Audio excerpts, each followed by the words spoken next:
નમસ્કાર ખેડૂત મિત્રો, અમે આંતરપાક તો ઘણા બધા જોયેલા છે, સોયાબીન ની અંદર તુવેર, મગફળી ની અંદર તુવેર, પણ આજે એક નવી જ રીતે આંતરપાક કરેલો છે એ તમને બતાવી. આ પાછળ જે તમને ખેતર દેખાય છે એની અંદર મગફળીનું વાવેતર કરેલું છે, ત્યારબાદ એના પારે તુવેરનું વાવેતર કરેલું છે અને મગફળીની વચ્ચે કપાસનું વાવેતર કરેલું છે. આ ત્રણેય વસ્તુ એક જ ખેતરની અંદર વાવેતર કર્યું છે. હવે આપણે ખેડૂત મિત્ર પાસે જાણીએ અને આનો ફાયદો શું એ ફાયદો આપણે જાણીએ. હવે આપણે આ તેની ભેગું વાવ્યું એનું કારણ શું? આ માંડવી, કપાસ ને તુવેર ને બધું ભેગું વાવ્યું શું કામ? એનું કારણ કઈ કયો ને. માંડવી થોડીક ઓછી ઉગી હતી એટલે વાયા છે, કાપસ વાયા છે, પછી તુવર વાયા છે, પછી માંડવી છે. નબળું હતું એટલે બરોબર.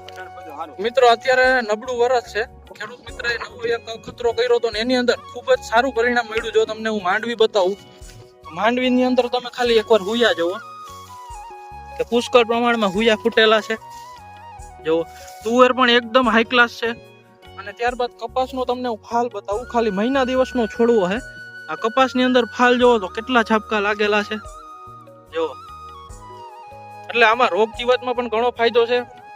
ખાતર પણ એકદમ ઓછું નાખેલું છે, ફક્ત એક જ વાર અત્યારે ખાતર નાખેલું છે અને અત્યારે એકવાર પાછું નાખવાનું છે. એટલે રોગ જીવાતમાં પણ ખૂબ જ ફાયદો છે. અને ખેડૂત મિત્રનું એવું માનવું છે કે અત્યારે આમ ગણી એટલે આપણે 3 વસ્તુનું વાવેતર કર્યું, ત્રણેય વસ્તુ જો 10-10 મણ જેવો ઉતારો આવે અંદાજે ઓછામાં ઓછો, તોય જે છે આપણે ખર્ચા જેવું થઈ જતું હોય. એટલે નબળા વર્ષમાં એક નવો ખતરો કર્યો છે, તો આપણે આગળ જતા તમને બતાવશું કે કેવું કે એમાં આપણે ફાયદો મળ્યો છે. જો તમારે કોઈને આવું વાવેતર કરેલું હોય અથવા કઈ અનુભવ હોય તો અમને વિડીયોમાં જણાવજો.